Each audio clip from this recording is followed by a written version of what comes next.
Prostate cancer হলো আমাদের prostate নামে যে প্রজনন তন্ত্র যেটি রয়েছে, যেটিকে আমরা রিপ্রোডাক্টিভ অর্গান বা প্রজনন তন্ত্র বলে থাকি বাংলায়। এটি একটি প্রজনন অঙ্গ এবং এটি অবশ্যই পুরুষদের ক্ষেত্রেই অ্যাপ্লিকেবল, কারণ এই প্রোস্টেট শুধুমাত্র পুরুষেরই রয়েছে।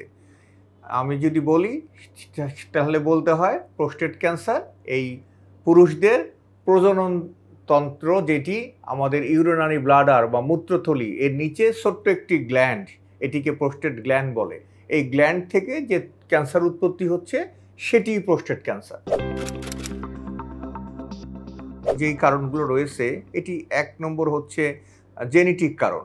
জেনেটিক কারণের ভিতরে বলা যেতে পারে, যদি পরিবারের অন্য কারো মানে বাবার যদি প্রোস্টেট ক্যান্সার থাকে, ছেলে প্রোস্টেট ক্যান্সারের ঝুঁকিতে রয়েছে। প্রোস্টেট ক্যান্সারের কতগুলো ঝুঁকির কথা আমরা বলে থাকি, যেই ঝুঁকিগুলো থাকলে প্রোস্টেট ক্যান্সারের সম্ভাবনা বেড়ে যায়। ঝুঁকিগুলোর ভিতর যেরকম একটি বলা যেতে পারে, সেটি হচ্ছে ওবেসিটি। এটা একটা বড় কারণ, মানে বড় ঝুঁকি। যারা প্রোস্টেট ক্যান্সারের পেশেন্ট দেখা গেছে তারা বেশিরভাগ ক্ষেত্রেই এই ওবেসিটি এরকম ঝুঁকির মধ্যে যাদের থাকে তাদের সম্ভাবনা বেশি। ওবেসিটির বাইরেও আর যেগুলো বলা হয় ফিজিক্যাল অ্যাক্টিভিটিগুলো যারা কম করে, যারা শাকসবজি নিয়মিত খান না, যারা চর্বি জাতীয় খাবারের প্রতি বেশি অভ্যস্ত, যারা ধূমপান করেন, এদের দেখা গেছে এরা একটু ঝুঁকিপূর্ণ গ্রুপের ভিতর পড়ছে।